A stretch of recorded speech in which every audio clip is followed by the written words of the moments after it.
오늘의 메시지는 하나님의 사람들, 주님의 사람들에게 전하는 메시지입니다. 하나님을 알고 주님의 이름을 안다고 하여도 거듭나지 않은 사람은 여기에 속하지 않습니다.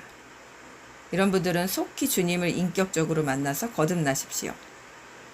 성령을 받아서 새로 태어나십시오. 거듭남의 증거는 이미 제가 많이 알려드렸어요. 거듭남의 증거는 이전 영상들에서 성령의 증거, 성령 받은 자의 증거 많이 알려드렸습니다. 따로 나누지는 않을 거고요. 이 세상에 이름이 없는 사람은 없습니다. 아무리 천하게 태어난 자식이라고 해도 어떤 이름이든 부모가 붙여줍니다.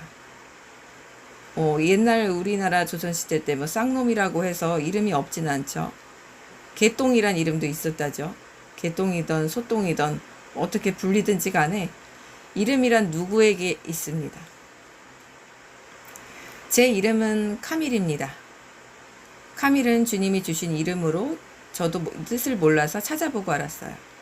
이 이름의 원어는 라틴에서 왔고, 라틴, 아라빅, 프렌치, 영어에서 왔고, 뜻은 perfection, 완벽함, 또 자유로운, 명예로운, 고귀한 이런 뜻이 있고, 라틴어는 결혼, 신부 등을 뜻하는 가멜리오스에서 파생되었습니다. 여러분의 이름은 무엇입니까? 이런 이름을 주시지 않았다고 해도 제 이름, 제 정체성은 주의 종입니다. 저의 이름은 카밀이고 제 정체성은 주의 종입니다. 저의 이름도 그렇지만 주의 종이라는 정체성도 어떤 제 주변의 사람이 너는 이렇게 살아야 되고 넌 주의 종이 돼야 되고 넌 이렇게 하나님이 지정했어 이렇게 말해준 적이 없습니다. 너는 거듭나면 이렇게 살아가야만 돼 이렇게 가르쳐 준 적도 없어요. 저는 우리 초등학교 때 주일학교 예배 있죠? 주일학교 예배를 저는 되게 싫어했어요. 왜 그랬는지 모르겠는데 하여튼 제 원래 성격이 그랬나 봐요. 이 카밀이라는 이름이 저한테 참 잘 맞는 게 자유인의 신분이라는 이름인데 저는 이렇게 어떤 틀에 박혀 있는 걸 어렸을 때부터 참 싫어했던 것 같아요.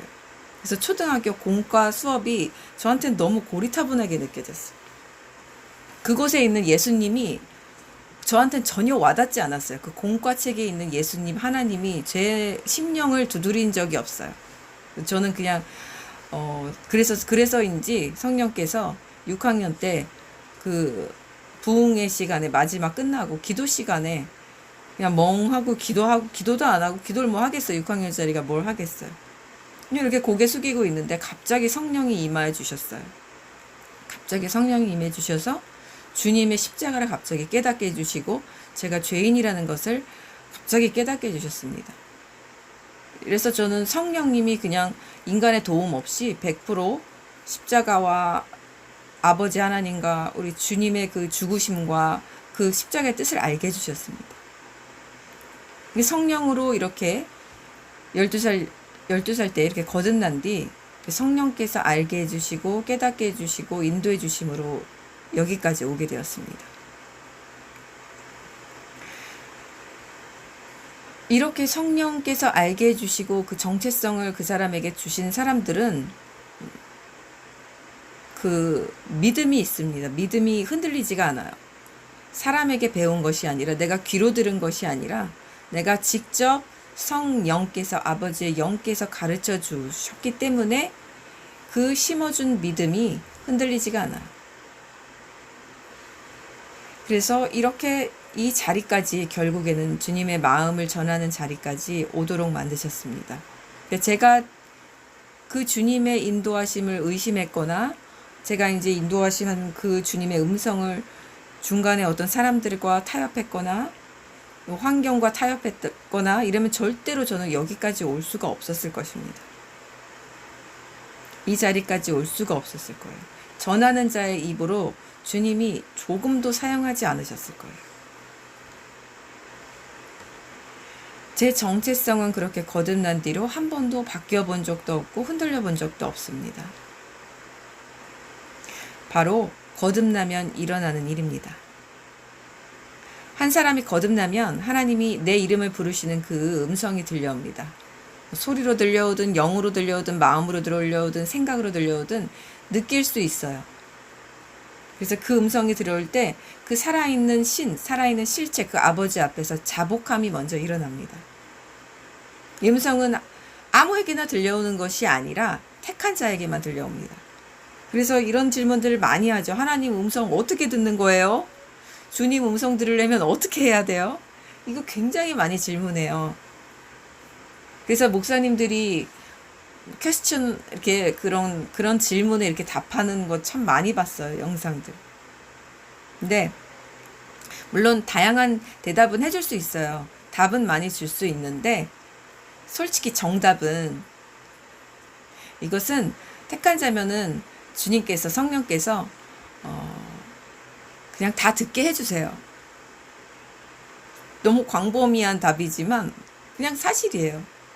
들을 수 있는 방법을 우리가 연구해서 듣는 게 아니라 어떻게 들을 수 있을까 막 생각하고 고민하고 그 방법대로 따라가서 그 음성을 들을 수 있는 게 아니라 택한 자에게는 하나님이 사무엘아 사무엘아 부르셨듯이 다 들려옵니다. 주님의 음성이 다 들려와요. 뭐 벽에 뭐 계시로 쓰여지던 생각으로 알게 하시던 마음으로 또 어떤 사람을 통해서 이게 저게 주님의 음성이구나 이렇게 또 말씀을 통해서 와 주님이 나에게 말씀하시네 이렇게도 여러 가지 방면으로 하여튼 분명한 것은 이게 주님이 나에게 하시는 음성이구나라는 걸 분명히 인지합니다. 그리고 이 택한 자는 이미 여호와 하나님께서 그 사람을 뱃속에서부터 부르셨고 그 어머니 몸속에서부터 이름을 언급하신다고 지금 이사야서에 나오고 있습니다. 이제 자신이 태어나기 이전부터 하나님으로부터 택함 받아서 아버지가 지어주신 이름, 믿는 자, 믿는 자녀로 살아가게 되었다는 것을 스스로 알게 됩니다. 이건 누가 알려주지 않아도 스스로 알게 됩니다. 왜? 아버지의 영이 알게 해주시니까요. 우리는 신을 믿는 존재들이, 신을 믿는 사람들입니다. 신은 뭐예요? 모든 불가능이 없는 존재예요. 불가능이 없는 존재가 과연 내가 그 존재하고 하나가 되었다는데 내가 그 아무것도 불가능이 없는 그 초능력을 가진 그 신을 믿는다는데 그분이 그 음성을 우리에게 듣는 법을 가르쳐 주지 않으실까요? 그분이 당신의 음성이라는 걸 우리로 하여금 알게 해주실 수 없으실까요? 말도 안 되죠.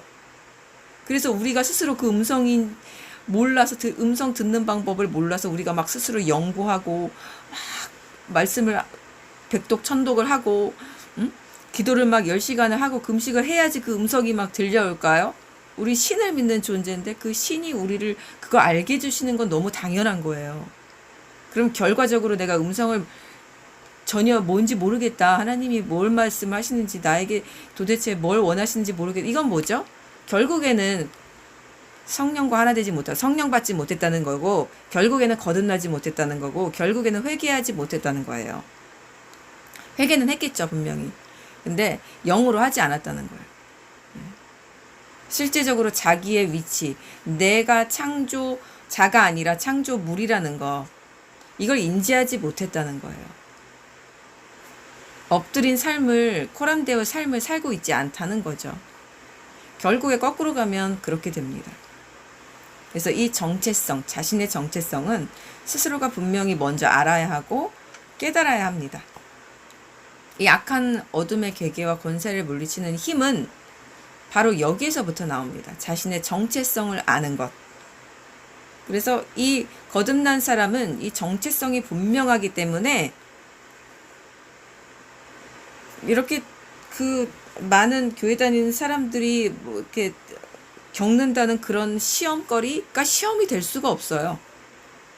그게 어떤 존재인지 알기 때문이에요. 영적 세계로 들어갔기 때문이에요. 자신의 정체성을 안다는 건 내가 이제 영적 세계에 발을 디뎠다는 거예요. 발을 디뎌서 저게 사탄이네. 저게 성령님이시네. 저게 주님이시네. 저 사람 마귀의 노예가 돼 있네. 이게 보인다는 거예요. 나의 정체성을 깨달은 사람은, 나의 정체성이 보이고 느껴지고 이제 알게 된 사람은 그게 보여요. 영적 세계가 보입니다. 그래서 상대방의 영적인 상태가 느껴지기 시작해요. 내가 어떤 땅을 발을 딛고 있는지가 느껴지기 시작해요.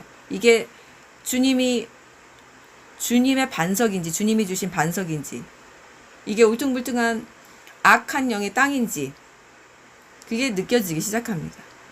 그래서 주님 가신 길을 갈 수밖에 없는 거예요. 갈 수밖에 없어요. 가야만 하는 해가 아니라 그게 보이니까, 길이 보이니까, 내 정체성이 보이면, 그래서 내가 자기 정체성을 찾은 기독교인은 사탄이 함부로 건드릴 수가 없습니다. 사탄이 건드리는 사람들은 누구냐? 정체성이 없는 사람들, 정체성을 잃어버린 사람들이에요. 이 정체성은 그래서 반드시 우리가 깨달아야 하고, 잃어버렸다면 다시 찾아야 합니다.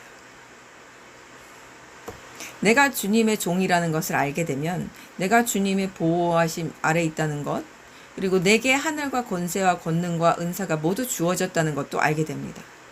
내가 기도하면 당연히 하나님의 응답이 있을 것도 믿게 돼요.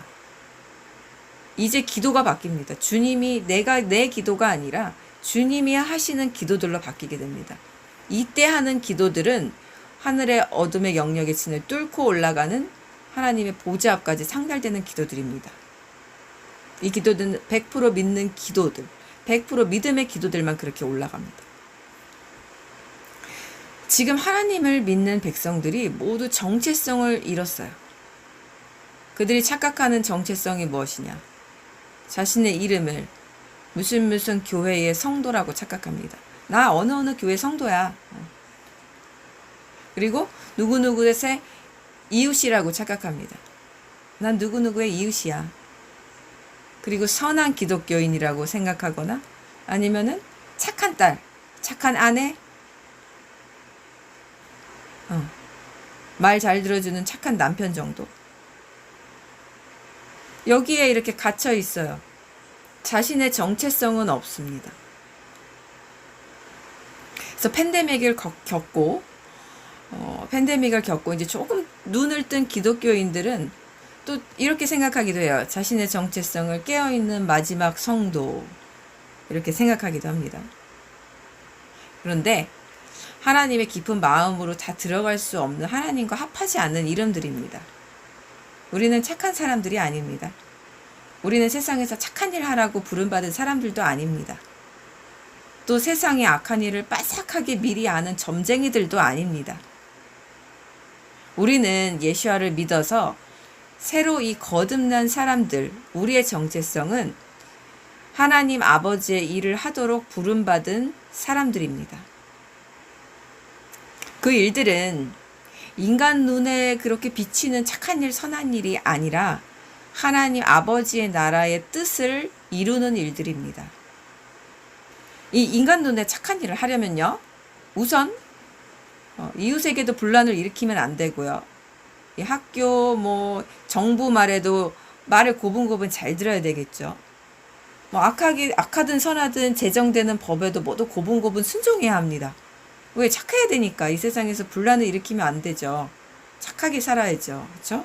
모두에게 선을 끼치고 덕을 끼치고 착하게 살아야죠. 동성애자도 다 받아주고 교회에서. 그렇죠? 하나님은 사랑이시니까. 이런 사람들이 아니에요, 우리는 사람이나 이 세상의 권력이나 정부 앞에서 굴복하고 순종하고 따르는 개로 부름받지 않았습니다. 우리는 존귀한 하나님의 자녀로 부름받았습니다. 오직 사람이 아니고 권력이 아니고 대통령도 아니고 정부도 아니고 우리 하나님의 명령에만 순종하고 따르도록 부름받았습니다. 저뿐 아니라 이것을 듣고 있는 모든 거듭난 사람들은 주의 종으로 부름받았습니다. 주님의 종이란 뜻은 신학에서 다 목회를 해야 된다는 소리가 아니라 이 정체성의 뜻은 바로 이것입니다. 거듭난 자라면 자신이 딛고 있는 그 모든 영역에서 악한 진을 소멸하고 주님의 선한 생명으로 빛을 비추는 자들로서의 임무가 있다는 것입니다. 생명의 빛, 사랑의 빛, 이것으로 어둠과 미움의 진, 이 악한 음란한 소돔과 고모라의 진을 무너뜨리는 우리는 점령자로서의 정체성이 있는 것입니다. 우리는 점령자입니다. 우리는 타협자가 아니에요. 우리는 선하고 착한 그런 어떤 선한 그런 기독교인의 그런 상을 가지고 부름받은 게 아니에요. 오직 선하다 함은 하나님의 명령에 순종하는 것만 선합니다. 네, 사탄이 자꾸 이걸 흐려놓는데 사람이 칭찬하는 사람이 기독교인이 아니에요.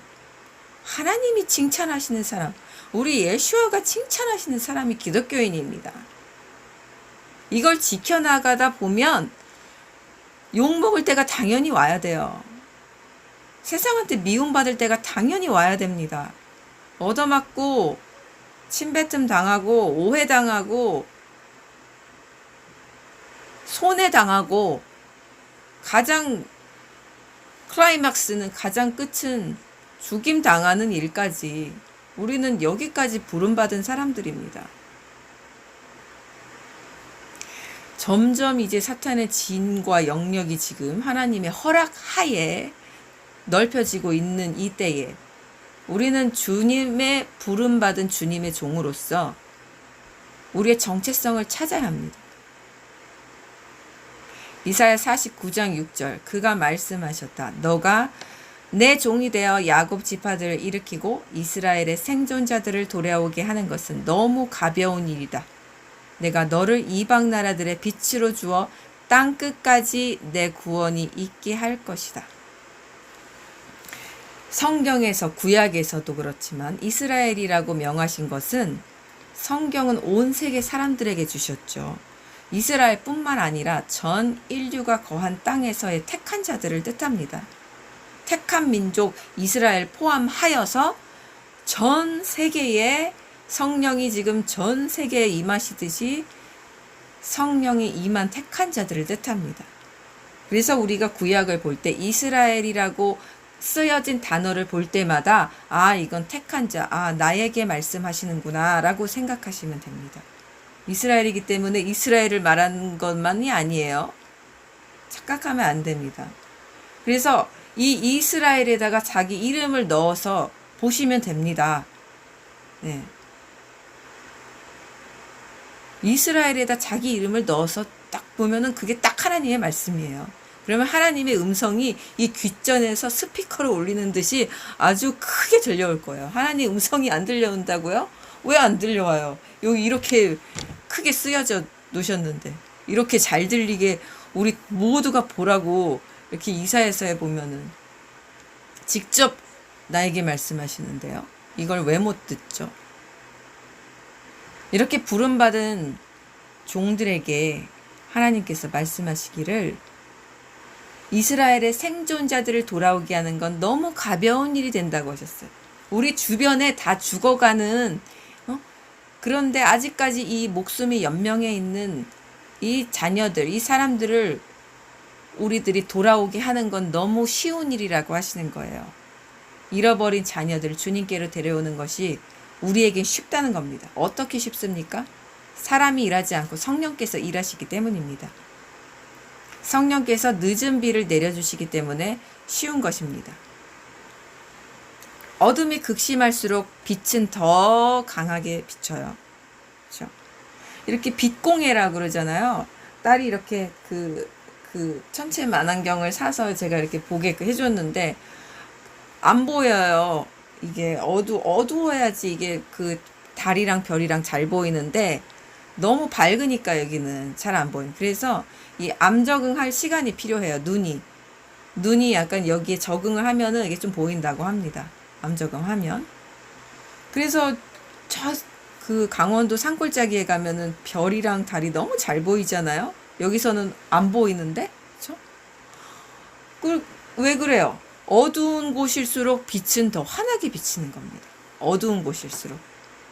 그래서 이 세상은 지금은 악한 영이 일하는 때야. 이렇게 어둡고 소망 없고 이렇게 너희들은 다 죽어가는 땅에 살고 있어. 막 이렇게 세뇌시키지만 반대로 역설적으로 그 어두운 산골짜기에서 해달별이 너무 잘 보이듯이 달하고 별이 너무 잘 보이듯이 지금이 바로 우리가 일할 때입니다. 지금 빛이 더 극심하게 밝아질 때입니다.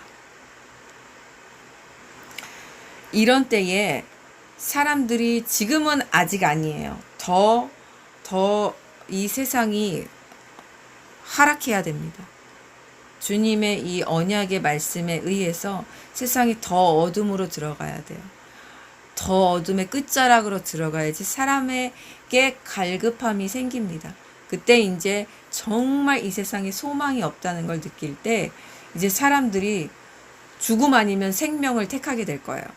아, 난 죽고 싶다. 그래서 지금 자살하는 사람들이 너무 많죠. 소망이 없으니까.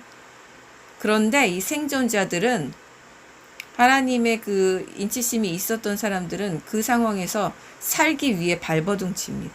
살기 위해 생명으로 나오기 위해서 발버둥쳐요. 그때 준비된 자들로 인해서 이 사람들이 같이 나올 수 있게 됩니다. 이 발버둥치는 사람들이. 준비된 사람들이 그래서 중요한 거예요, 지금. 준비되어 있는 것이 너무 중요한 거예요. 하나님이 이 땅에 그 주님의 그 씨앗을 뿌려놓은 사람들은 너무 많아요. 그런데 지금 그냥 메말라서 죽어가고 있어요. 왜? 초점이 주님께를 향하지 않기 때문에.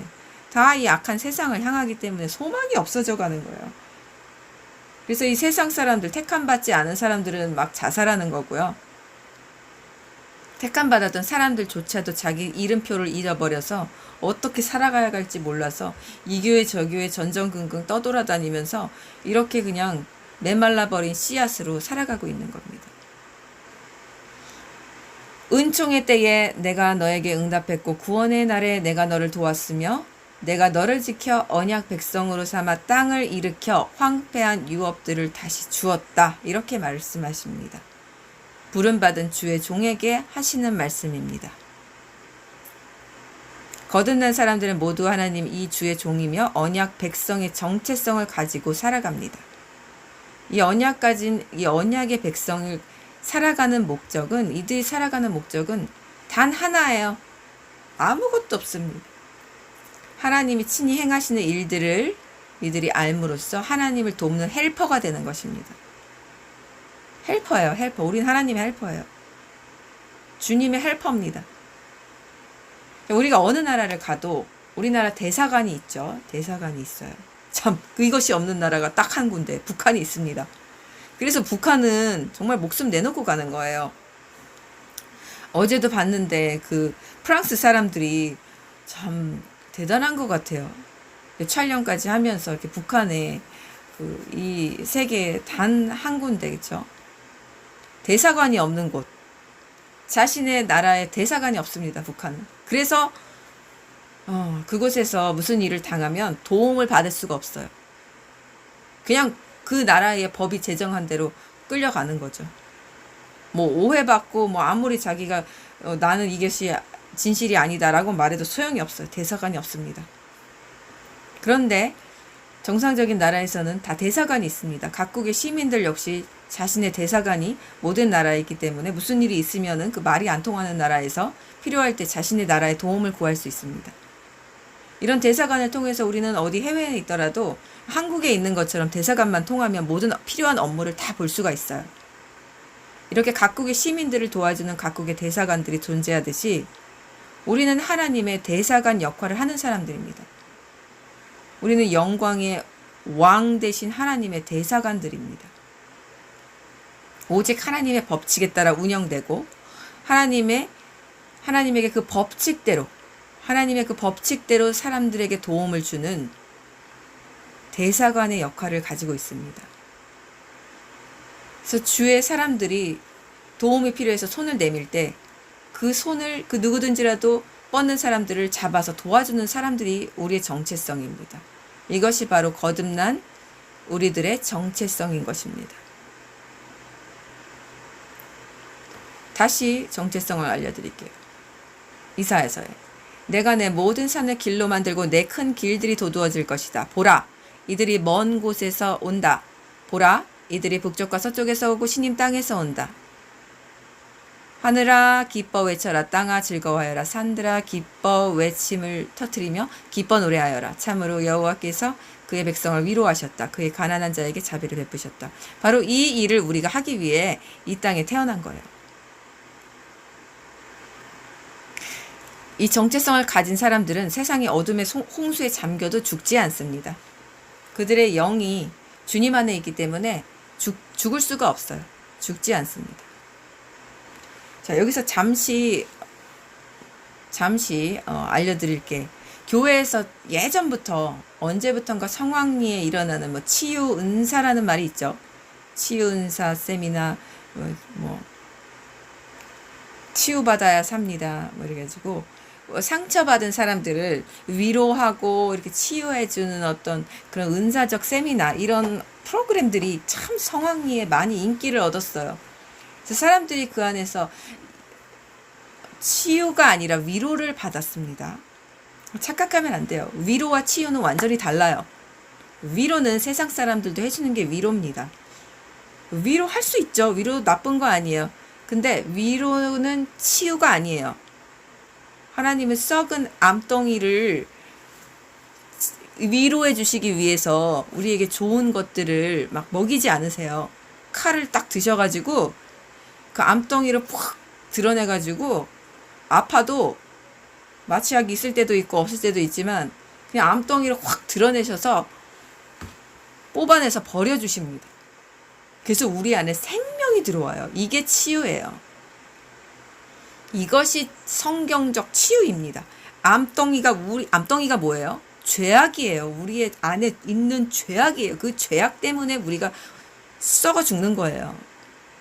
그런데 여기에 치유가 어떤 위로라는 그 개념으로 이렇게 싹 사탄이 이렇게 감미시켰어요. 감미시켜가지고 아주 그럴듯하죠. 왜냐하면 교회는 사랑을 주는 곳이니까. 이 사탄이 그렇게 교회를 놀이개로 만들었어요.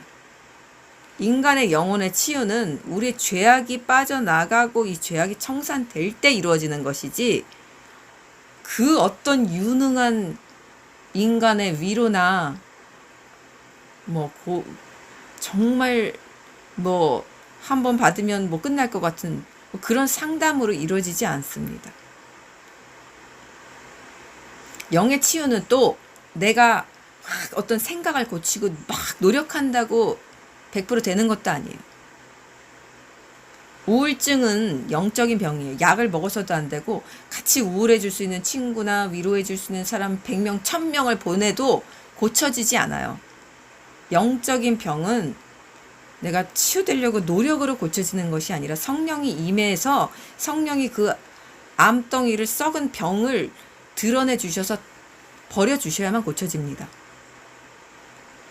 스스로 그 감옥에서 나오면 끝나는 병이에요. 이 모든 인간의 영적인 병은 다 여기에서 시작돼요. 자기가 스스로 감옥 안에 들어가는 겁니다. 그런데 교회가 어떤 일을 해왔냐면 감옥 안에다가 금, 은, 보화 이야기할 수 있는 친구, 잘 위로해주는 유명한 상담자, 좋은 책들, 감옥 밖은 이렇게 좋아, 막 좋은 책들, 아름다운 음악 찬양 넣어주고 근사한 여기 가면 좋아, 그냥 아주 근사한 여행지 책들을 막 넣어줬어요. 아니 세계에 여행할 수 있는 지도와 책자를 감옥 안에 모두 넣어주면 무엇합니까? 무엇해요? 무엇에 쓸모가 있죠?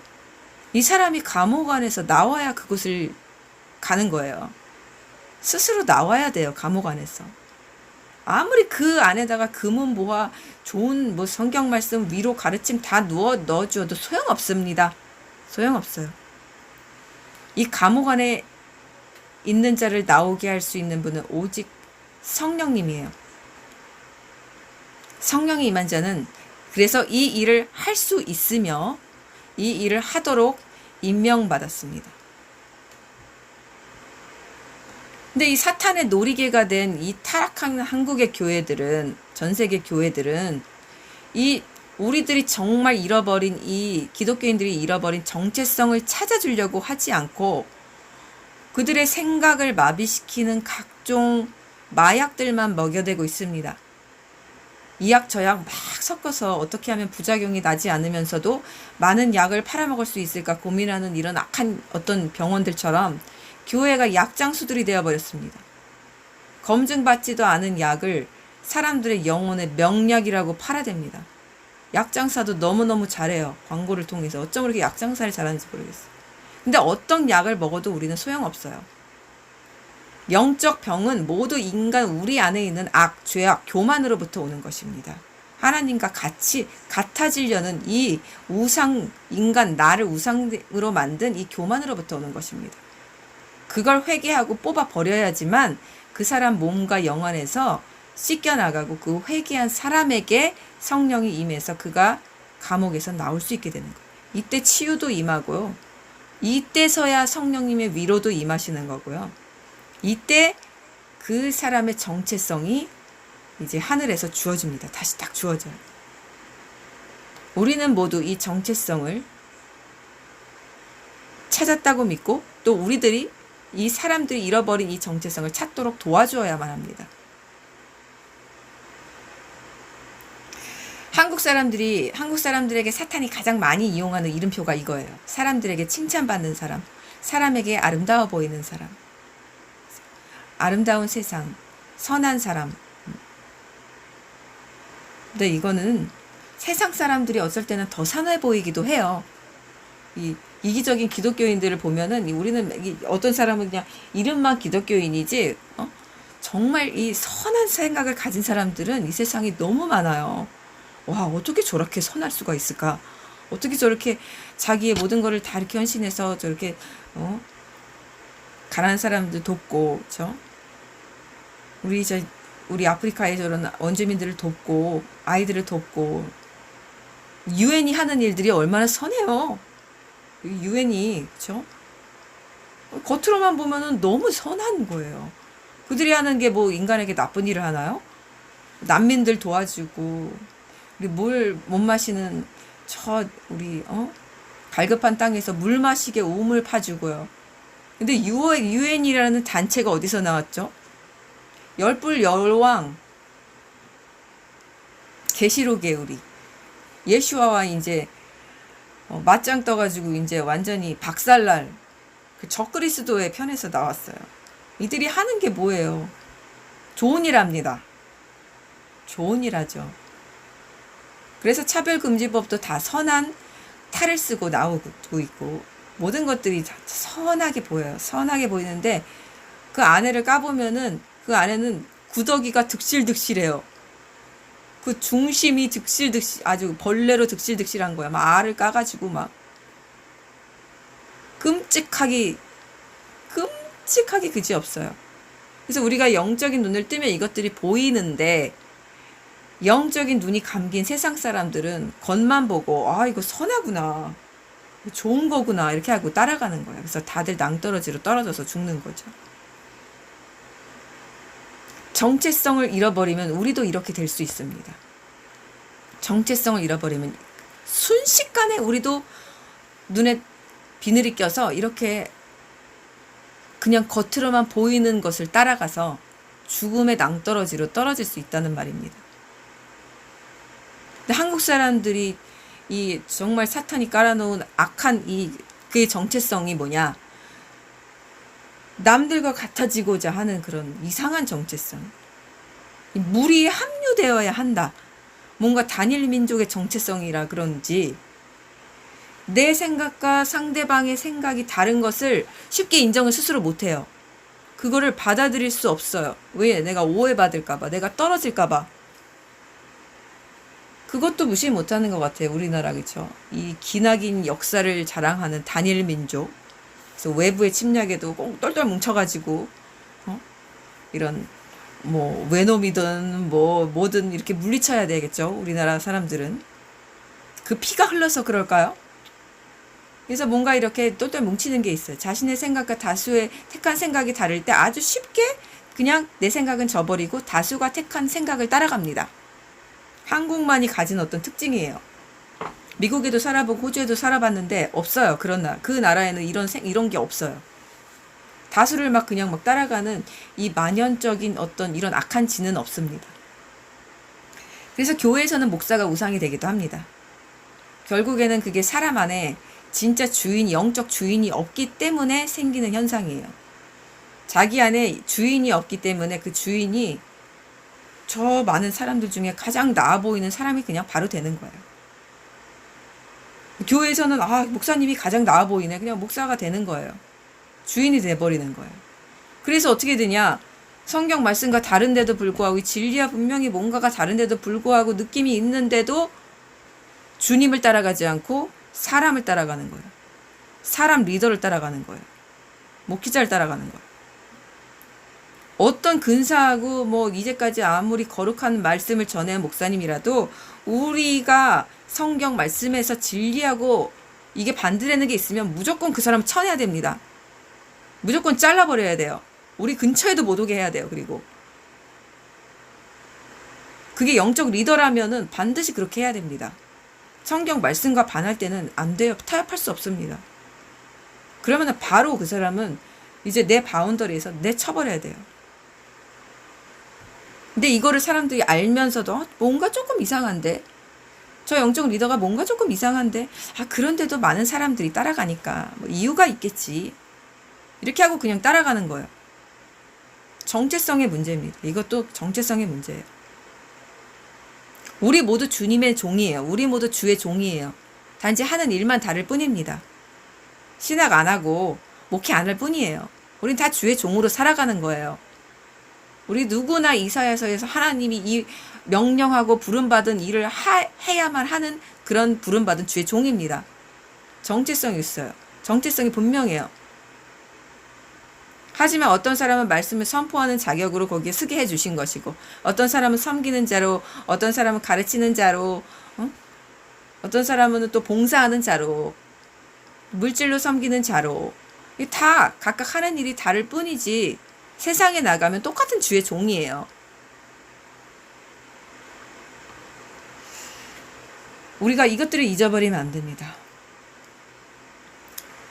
그래서 우리의 이름표를 정확하게 달아야 돼요. 우리의 이름표를 정확하게 달아야 돼요.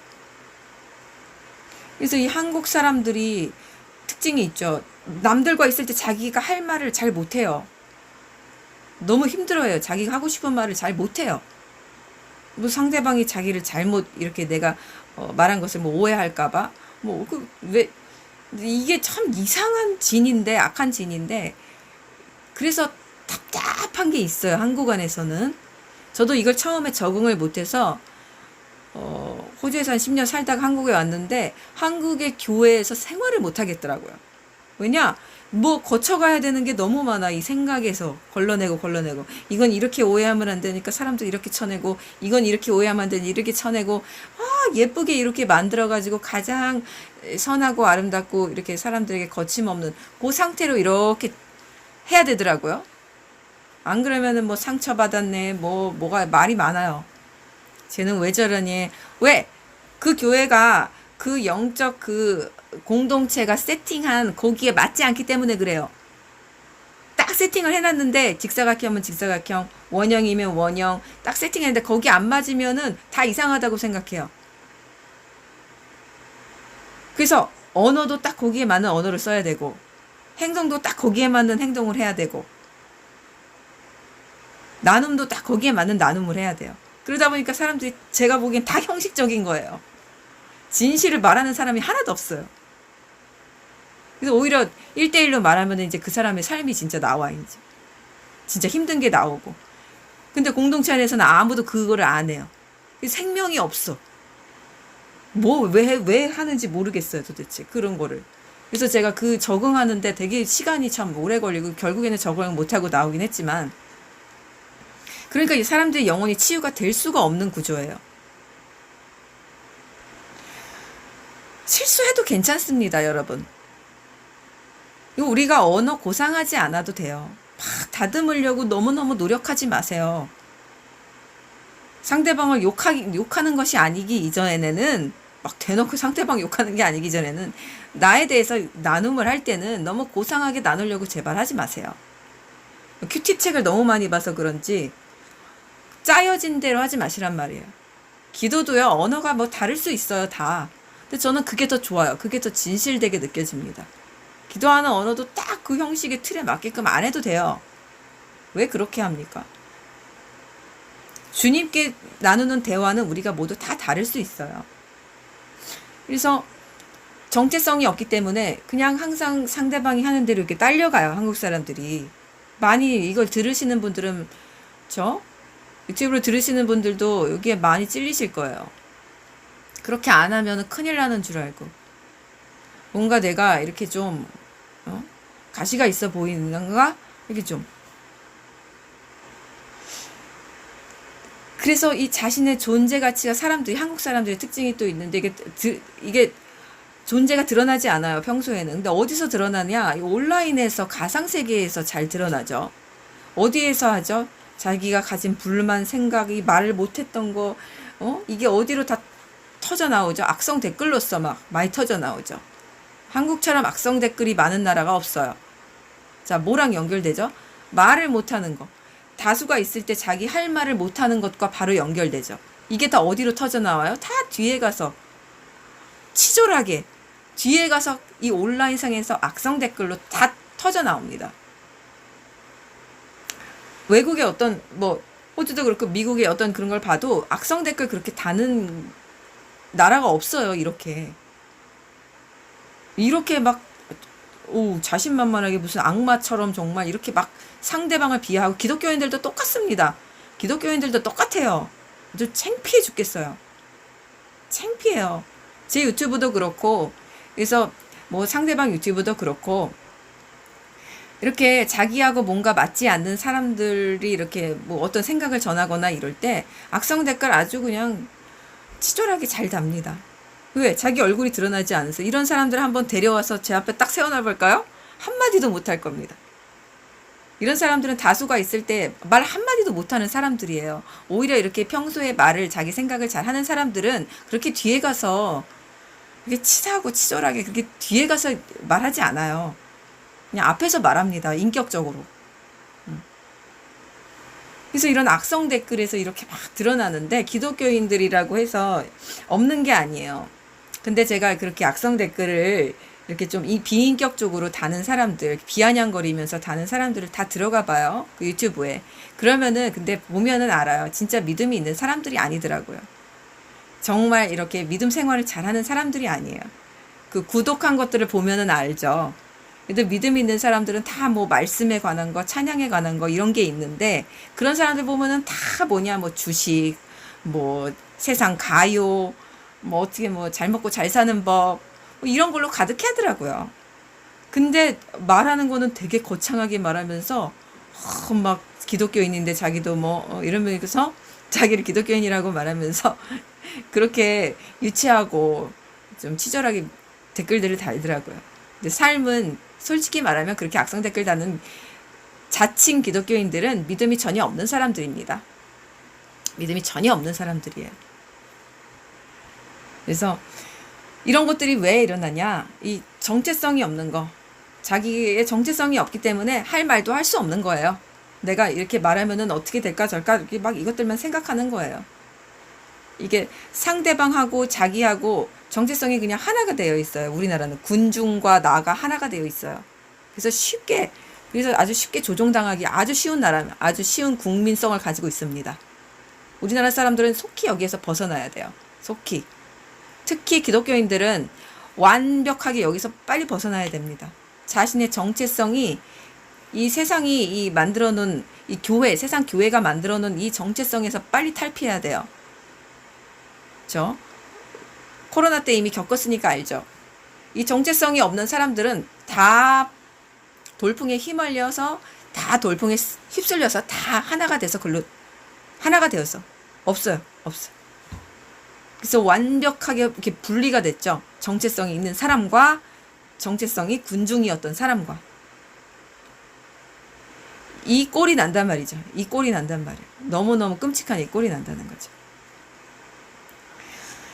이 하나님이 주시는 정체성으로 살아가는 사람들의 특징은 성령이 임하기 때문에 주님의 인격이 부어집니다. 주님의 인격이 부어져요. 그래서 어느 곳에 나도 어느 곳에 가도 이 주님의 은근히 이렇게 흐르는 향기가 흘러요. 향기가 흘러요. 향기가 흘러서 어떤 곳에 가면은 세상이 그들을 사랑하기도 해요. 하지만 주님은 분명히 말씀하셨습니다. 너희가 나를 믿기 때문에 세상이 너희를 미워한다고 하셨습니다. 우리가 하지만 절대로 잊지 말아야 될 걸, 비인격적으로 우리가 이렇게 막 주님의 어떤 진리를 전하고 이러라는 말이 아니에요. 인격은 항상 갖춰야 됩니다. 우리가 고상한 인격, 상대방을 생각하는 그런 인격은 항상 갖추되, 이것들을 갖춘다 하여도 주님은 너희가 나를 믿기 때문에 세상이 너를 미워한다고 하셨습니다. 너희를 미워하는 것은 너희가 아닌 곧 나를 미워하는 것이라고 하셨습니다. 결국엔 뭐죠? 선과 악의 전쟁이에요. 하나님과 루시퍼와의 전쟁이에요. 우리와의 전쟁은 솔직히 아니에요. 우리는 하나님의 헬퍼일 뿐입니다. 하지만 하나님의 전쟁도 되니까 우리는 헬퍼이기 때문에 우리의 전쟁도 되는 거죠. 하지만 그 본질, 본체는, 이 진짜 궁극적인 전쟁은 선과 악이에요. 우리 예슈아와 적그리스도, 우리 하나님과 루시퍼입니다. 이제 세상이 점점 악해지면서 유럽, 미국, 많은 웨스턴 국가에서 이런 일들을 우리가 보고 있죠. 이제는 길거리에서 예수님 전할 수 없습니다. 생명을 전할 수가 없어요. 영국에서 이런 일이 있었어요. 한 여자가 그 산부인과 저 건너편에서 여기 멀리서 혼자, 입으로 말한 것도 아니에요. 중얼거리지도 않았어요. 생각으로만 기도하고 있었습니다. 낙태당하는 우리 아이들을 위해서. 이제 요즘에 낙태법이, 낙태를 자유케 하기 위한 법이 아주 극성을 부리죠. 유럽과 영국과. 영국이 아주 그냥 선두로 지금 나서서 막 하고 있는데, 이때 여자가 기도를 하고 있는데 영국 경찰들이 왔어요. 여자 경찰을 포함한 남자 경찰들이 왔어요. So what are you doing here? 여기서 뭐 하냐고 물었어요. 당신 여기서 뭐 하냐고. 그랬더니 여자가 나 지금 기도하고 있다고. 머릿속으로만 기도하고 있다고 그랬는데요. 왜 기도하냐고.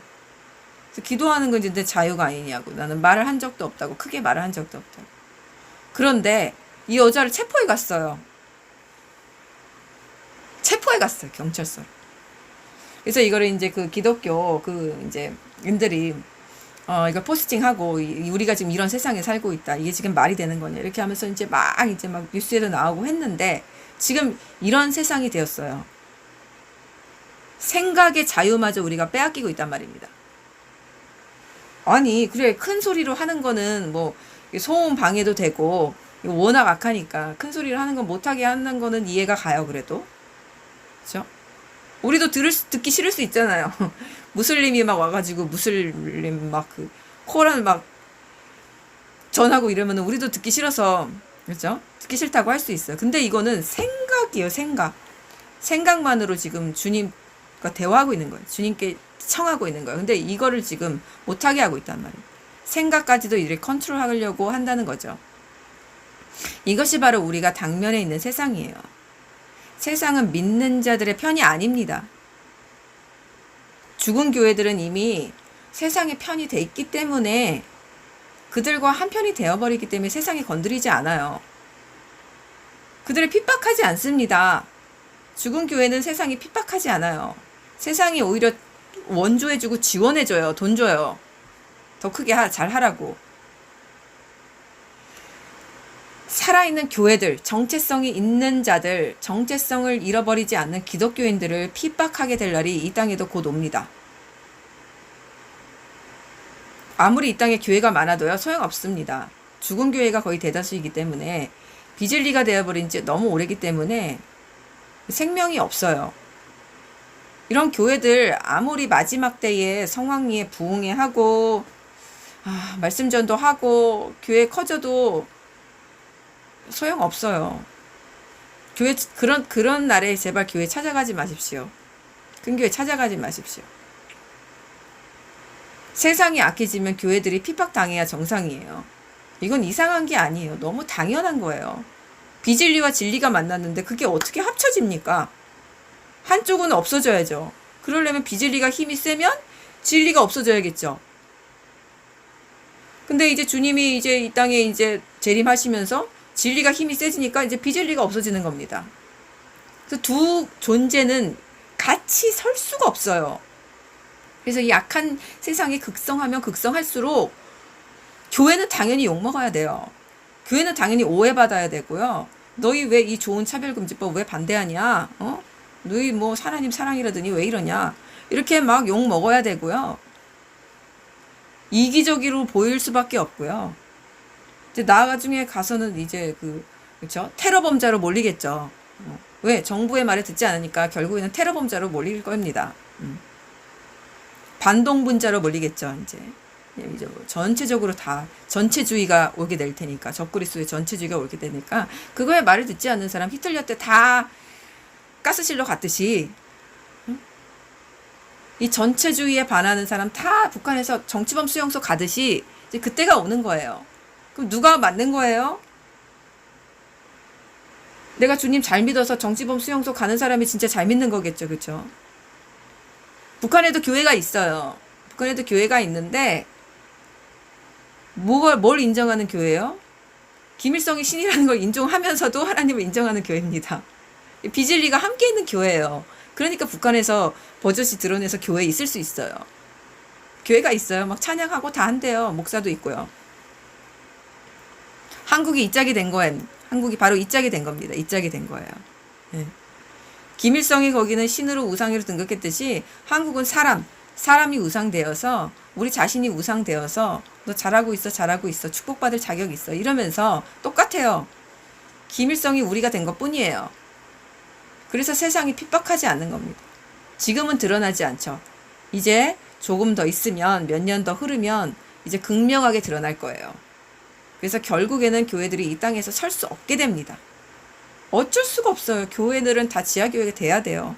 다 뿔뿔이 흩어져서 가정교회, 지하교회 이렇게 다 옛날 초대교회로 돌아갈 수밖에 없습니다. 비진리가 힘이 세지니까요.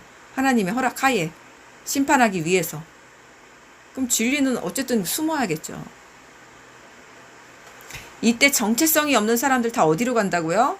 다 죽은 교회로 갑니다. 다 적그리스도 수하 아래 들어갑니다. 그대로 들어갑니다. 뭉텅이로. 그래서 이제 교회들과 믿는 자들은 점점 세상으로부터 미움받을 준비를 하고 있어야 돼요. 세상이 우리 주님을 미워하고 결국에는 죽였듯이 동일하게 이 역사는 마지막 때 반복됩니다. 지금은 주의 종들, 하나님의 종들이 준비되어 있어야 하는 아주 짧은 주어진 시기예요. 아주 짧아요. 길지 않아요. 몇십 년, 몇백 년 주어지지 않았습니다. 그래서 거듭난 사람들, 주님을 모신 사람들, 진짜 우리 하나님이 자랑스럽고 영광스럽고 수치스럽지 않은 사람들이 아무리 자기를 욕하고 손가락질해도 끄떡하지 않을 사람들, 침뱉음 당하고 모욕당해도 기쁨으로 우리 스데반처럼 여길 수 있는 사람들, 결국에는 십자가의 주님과 함께 매달려 죽을 수 있는 사람들, 하나님은 이들만을 나의 종이라고 부르십니다. 이 주님의 종들은 모두 자신의 자리로 나오십시오. 애통하는 자리로 나오십시오. 그리고 성령의 권능으로 당당하게 선포하십시오. 죄수들에게 이르기를 나오너라. 어둠에 있는 자들에게 이르기를 드러내어라 하고 선포하십시오. 당신의 이름은 세상의 놀이개가 아닙니다. 세상의 자랑거리도 아닙니다. 사람들의 아름다움, 사람들이 칭찬하고 옳고 착하다고 부르는 사람도 아닙니다. 당신이 거듭나서 새 사람이 되어 살아가고 있다면 당신의 정체성은 주의 종입니다. 우리의 정체성을 반드시 알아야만 잃어버린 상대방의 정체성도 찾아줄 수 있습니다. 우리는 주님과 동일한 사역을 하는 사람들이에요. 가정에서, 회사에서 우리들은 하나님의 종으로 그 정체성으로 살아가는 사람들입니다. 성령이 함께 하시면 무엇이 옳은지 그른지 저절로 알게 해주세요. 성령은 지혜와 계시의 영이기 때문에 알게 해주십니다. 그걸 우리가 알게 해주시면은 사랑과 섬김으로 인내로 담대함을 가지고 영혼들에게 나가서 그 어둠의 진에게 선포하십시오. 그 사람을 놓으라. 예수 그리스도 이름으로 명하노니 그 영혼을 놓으라. 그리고 그 사람에게는 감옥에서 나오라 하고 큰 소리로 부르십시오. 하나님은 이 택한 종들을 손바닥에 새겼다고 하셨습니다. 손바닥에. 우리는 지워질 수가 없어요. 손바닥에 새겼습니다. 하나님 심장에 들어가 있습니다. 지금 당신이 어느 줄에 서느냐에 따라서 이제 곧 닥칠 마지막 대환란의 심판 속에서 겨우겨우 연명하면서 겨우겨우 몸부림치며 살아가거나, 혹은 하나님께서 나는 너의 구원자야, 나는 너의 속량자야 이렇게 말씀해 주시면서 천년왕국으로 데려가서 왕노릇할 사람, 둘 중에 한 사람이 될 것입니다. 둘 중에 한 사람이에요. 중간은 없습니다. 당신이 지금 어떤 이름을 택하고 어떤 정체성을 가지고 살아가느냐에 따라서 당신의 마지막 결말은 정해지게 되어 있습니다. 평생 신앙생활을 해왔던, 지난날에 주님과의 관계가 뜨거웠던 적이 있었던 없었던 지나간 흔적들에 대해서는 언급하지 마십시오. 그건 무의미합니다. 지금 당신이 어떤 이름으로, 지금 바로 어떤 누구의 정체성으로 살아가고 있는가가 중요합니다. 이제 우리가 아무리 그 이름표를 달고 싶어도, 여기 세상에 볼 수 있도록 달고 싶어도 달 수 없는 날이 오고 있습니다. 그때는 어떤 이름표만 남냐? 하나님이 주신 이 정체성만 남게 될 것입니다. 우리가 스스로 우리의 정체성, 나는 이렇게 잘났어, 나는 이렇게 선해, 난 이렇게 참 주님께 이쁨 받았어, 난 이런 사람이었어, 이런 이름표들은 다 강풍에 날아가 버립니다. 오직 하나님이 주신 정체성만 여기서 떨어지지 않고 딱 붙어 있을 거예요.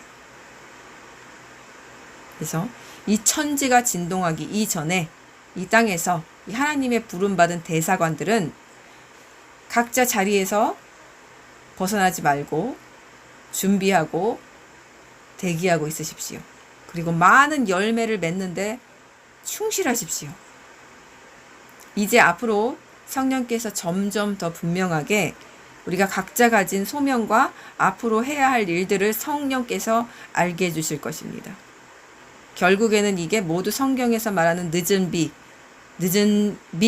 주님의 나라의 마지막 때 확장으로 이제 이루어지게 될 것입니다. 자, 성령께서 주신 이 정체성을, 아버지께서 뱃속에서부터 부르셨던 이 이름들을 모두 속히 찾으셔서 마지막 주님의 뜻을 이뤄드리는 우리 코이노니아 성도들이 되시기를 축복하며 기도합니다. 기도하시겠습니다. 주님, 그렇습니다. 하나님은 우리를 손바닥에 새겨주셨고 우리의 정체성을 나의 종이라고 그렇게 성경에 분명하게 우리가 볼 수 있도록 알려주셨습니다. 우리의 정체성은 주의 종입니다. 우리가 해야 할 일은 하나님의 대사관으로서, 우리 아버지의 헬퍼로서 감옥 안에 갇힌 자들을 나오게 하고 그 감옥을 이루고 있는 어둠의 진의 영역을 파쇄하고 소멸하는 일인 것을 우리가 깨닫습니다. 주님, 지금 이 정체성을 잃어버린 자들을 위해 기도합니다. 한때 주님과의 관계가 뜨거웠고 한때 주님과의 교제가 원만하였던 이들이 지금 다 어디에 있습니까, 주님? 이들이 다 자신의 이름표를 무엇과 바꾸었습니까, 주님? 아버지, 이들이 돌아올 수 있도록 도와주시옵소서. 이들이 다시 전심으로 회개하고 주님께 나와서 사람이 준 이름표가 아닌 우리 주님이, 우리 아버지 하나님께서 주신 이 이름표를 다시 가슴팍에 자랑스럽게 달고 마지막 이 시간에 하나님의 대사관으로서 주님의 잃어버린 자들을 돕는 사역에 함께 동참할 수 있도록 도와주시옵소서. 이 짧은 주님이 주신 이 시기를 주님, 우리가 허튼데 낭비하지 않도록 도와주시옵소서. 주님의 나라가 이 땅에 이루어질 것입니다.